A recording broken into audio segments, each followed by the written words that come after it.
అదే RTV app వార్తల్ని క్షణాల్లో చదివే అవకాశం ఉంటుంది. ఒక న్యూస్ పేపర్, ఒక టెలివిజన్ ఛానల్ మీ చేతుల్లో ఎప్పుడూ ఉంటాయి. అందరికీ నమస్కారం. ఈరోజు ఈ ప్రెస్ మీట్ పెట్టడానికి కారణం ఏంటంటే, నిన్న పొద్దున్న నుంచి 7 నుంచి ఇక్కడ ఏలూరు టౌన్లో చర్చలు తిరగడం కానివ్వండి, మళ్ళీ తర్వాత జీలుగుమిల్లి మండలంలో ప్రచార కార్యక్రమం వివిధ పంచాయతీలు చూసుకుని అక్కడి నుంచి జంగారెడ్డిగూడెం వెళ్ళి, మరి జంగారెడ్డిగూడెంలో 6, 7, 8 వార్డులలో మరి ప్రచారం జరుగుతూ ఉండగా నూజివీడు మండలం కాట్రంపాడు గ్రామంలో 150 మంది కుటుంబాలు వైఎస్ఆర్ కాంగ్రెస్ పార్టీలో జాయిన్ అవడానికి రెడీగా ఉన్నప్పుడు లేట్ అయిపోతుంది, పాపం వారు దగ్గర 7 నుంచి వెయిట్ చేస్తున్నారని చెప్పి హుటాహుటిన జంగారెడ్డిగూడెం ప్రచారం జరుగుతుండగానే నేను మరి అక్కడ నాయకులకి చెప్పి మరి అన్ని కాన్స్టిట్యున్సీలు కవర్ చేసుకోవాలి, 7 కాన్స్టిట్యున్సీలు కవర్ చేసుకోవాలి కాబట్టి నేను బయలుదేరి కాట్రంపాడు వెళ్ళడం జరుగుతుంది. ముస్నూరు మండలం కాట్రంపాడుకి వెళ్తుండగా రంగాపురం వద్ద కమ్మ ఆత్మీయ సమ్మేళనం ఏదో జరుగుతూ ఉందనుకుంటా.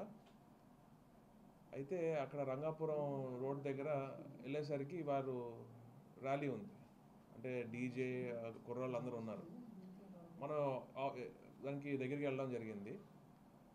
ఈ లోపల సరే ఇప్పుడు ప్రచారం మేము చేసుకుంటాము, రోడ్లు బ్లాక్ అవుతూ ఉంటాయి, అర్థం చేసుకునే మనస్తత్వం, చదువుకున్నవాడిగా అర్థం చేసుకునే మనస్తత్వం అది. ఎప్పుడైతే వారికి కారు స్ట్రైట్ హెడ్ ఆన్ ఉందో అప్పుడు కామ్గానే ఉన్నారు. సరే మనం వాళ్ళు ర్యాలీ చేసుకుంటున్నారు, మనం అడ్డంకి కలిగించకూడదని చెప్పి డైవర్షన్ తీసుకుని వేరే సందులోకి వెళ్ళి మళ్ళీ వేరే రూట్లో వెళ్దామని చెప్పి మనం తిప్పుతుండగా, అప్పుడు దాకా కామ్గా ఉన్నవాళ్ళు తిప్పుతుండగా వెనకాల కర్రలతో వచ్చి మరి కార్ని ఫస్ట్ వెనకాల కొట్టడం జరిగింది. అప్పుడేం అవ్వలేదు, కారుకి వెనకాల చూసుకుంటే అప్పుడేం అవ్వలేదు, కానీ కర్రలతో మామూలుగా కొట్టారు, కాలుతో తన్నారు. కొంచెం ముందుకు వెళ్ళంగానే సైడ్ నుంచి కొట్టడం జరిగింది. అప్పుడు కార్ డ్యామేజ్ అయింది. అలానే 2 కార్లు, ఇంకొక కారు కూడా కారు మీద కూడా కర్రలతో కొట్టడం జరిగింది. ఇంత దుర్మార్గంగా ఉన్నారంటే, ఇప్పుడు ఏంటంటే నాకేంటంటే అక్కడ 150 కుటుంబాలు వెయిట్ చేస్తున్నాయి నా కోసం. మరి అప్పటికే 7:45 అయిపోయింది టైము, వాళ్ళేమో 6 నుంచి నా కోసం వెయిట్ చేస్తున్నారు. మరి అక్కడి నుంచి సుమారు గంట సమయం పడుతుంది కాబట్టి నాకు ఆ టైంలో నాకు అక్కడ వెయిట్ చేస్తున్న 150 కుటుంబాలు ముఖ్యం అని చెప్పి నేను వెంటనే తర్వాత చూసుకుందామని చెప్పి ఫస్ట్ అక్కడికి వెళ్ళిపోవడం జరిగింది. వెళ్ళిన కార్యక్రమం చూసుకుని అక్కడ మా కుర్రోళ్ళు అందరూ వెనకాల ఉన్న మా నాయకులు, మా పార్టీ అభిమానులు అందరూ కూడా తిరగబడడానికి రెడీగా ఉన్నారు. వాళ్ళందరినీ ఆగిపోండి, మనం ఇక్కడ గొడవలు పెట్టుకోవడానికి రాలేదు, ప్రజలకి అసౌకర్యం కలగకూడదు, శాంతి ఉండాలి, శాంతి భద్రతలకి విఘాతం కలగకూడదని చెప్పి మరి మా కుర్రోళ్ళని ఆపి అక్కడ 150 కుటుంబాలు వెయిట్ చేస్తున్నాయి కాబట్టి నేను వెళ్ళడం జరిగింది. కానీ ఈరోజు ఇక్కడ అరాచకం, అక్కడ అధికారంలో ఉన్నది మేము, కానీ మేము ఎంతో ప్రజలకి అసౌకర్యం కలిగించకూడదు, గొడవలు ఉండకూడదు అని చెప్పి ఒక చదువుకున్న వాడిగా నేను కానీ మా ఎమ్మెల్యేలు అందరూ కూడా ఎంతో డిగ్నిఫైడ్గా ఉంటారు. కానీ ఈరోజు చూసుకుంటే ఇంత అరాచకం, ఇంకా అధికారంలో కూడా వాళ్ళు రాకముందే, వాళ్ళు అధికారంలోకి వచ్చేది మేమే, కానీ ఎలక్షన్ టైంలో కూడా వాళ్ళు ఏదో ఫీల్ అయిపోయి మేమే గెలిచేస్తామని ఫీలింగ్లో వారు ఏదేదో ఊహించేసుకుని ఇలా రెచ్చిపోతున్నారంటే ఎంత అరాచకం చూడండి. ఈరోజు దెందులూరు కాన్స్టిట్యున్సీ చూసుకుంటే చింతమనేని ప్రభాకర్ మరి వారం రోజుల క్రితం హాస్పిటల్ దగ్గర ఒక మనిషికి తలకాయ పగలగొట్టారని చెప్పి వెళ్తే లైన్గా 4 వచ్చి హాస్పిటల్లో జాయిన్ అవ్వడం జరిగింది వీళ్ళ దాడులకి. మన అబ్బాయి చౌదరి గారు ప్రెస్ మీట్ పెట్టారు, చెప్పడం జరిగింది. ఆ రోజు హాస్పిటల్కి మేము కూడా వెళ్ళడం జరిగింది. అరాచకం సృష్టిస్తున్నారు ఎలక్షన్స్ టైంలో అని కూడా లేకుండా, మరి ఇష్టం వచ్చినట్టుగా మరి బిహేవ్ చేస్తున్నారు.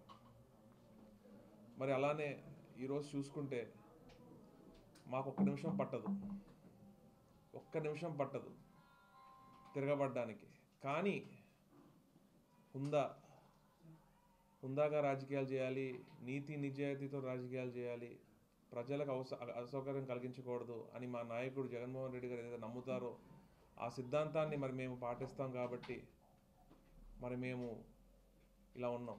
కానీ ఖబర్దార్ తెలుగుదేశం పార్టీ మా పేషెన్స్ని టెస్ట్ చేస్తే మీరు ఇంట్లోంచి అడుగు కూడా బయట పెట్టలేరు. ఇప్పుడే చెప్తున్నాను. మేము ప్రజలతో ఉంటాము, నీతివంతమైన రాజకీయాలు చేస్తాం. కాబట్టి మేము ఇలా ఉన్నాం. మేము ఒక్కసారి మా ఎథిక్స్ని మేము పక్కన పెడితే మీరు రోడ్డు మీద కూడా తిరగలేరు, ఇంట్లోంచి బయటికి కూడా రాలేరు. మరి ఈరోజు చూస్తే ఇటువంటి నీచ రాజకీయాలు దిగజారుతున్నారు. మరి అర్థం చేసుకోవాలి ప్రజలు కూడా. ఇలాంటి వారు మరి అసలు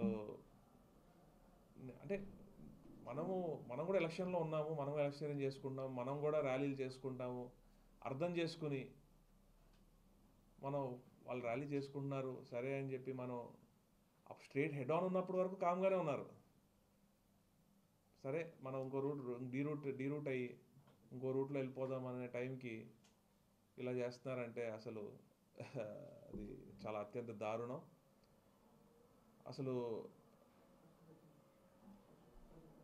మా వాళ్ళు కూడా తిరగబడితే మళ్ళీ అక్కడ నష్టపోయేది ఎవరు?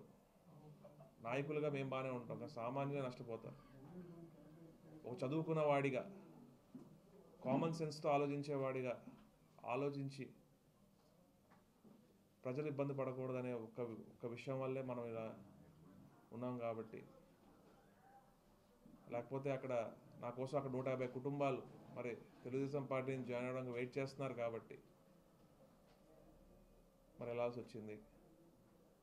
కానీ ఇది మాత్రం కరెక్ట్ కాదు. ఇదే last and final. Next time మాత్రం నేను కలెక్టర్ గారికి, ఎస్పీ గారికి కూడా చెప్పడం జరుగుతుంది. మేము తగ్గుతున్నాం. నెక్స్ట్ టైం ఇలా రిపీట్ అయితే బాధ్యులు కలెక్టర్ గారు, మరి ఎస్పీ గారు, డిఎస్పీ గారు వాళ్ళే చూసుకోవాలి. ఎందుకంటే మా వాళ్ళు ఎంతసేపు అని ఓపిక పడతారు, మా మాట కూడా వినట్లేదు వారు. కాబట్టి కలెక్టర్ గారు, ఎస్పీ గారు దీని మీద ఇలాంటి వారి మీద ప్రత్యేక దృష్టి పెట్టాలి. మరి శాంతి భద్రతలకు విఘాతం కలిగించే వారి మీద మరి ప్రత్యేకంగా చూడాలని కంప్లైంట్ కూడా ఇవ్వడం జరుగుతుంది. మరిన్ని వీడియోస్ కోసం ఛానల్ ని సబ్స్క్రైబ్ చేయండి. లేటెస్ట్ అప్డేట్స్ కోసం వాట్సాప్ ఛానల్ ని ఫాలో చేయండి. అండ్ లింక్ డిస్క్రిప్షన్ లో ఉంది.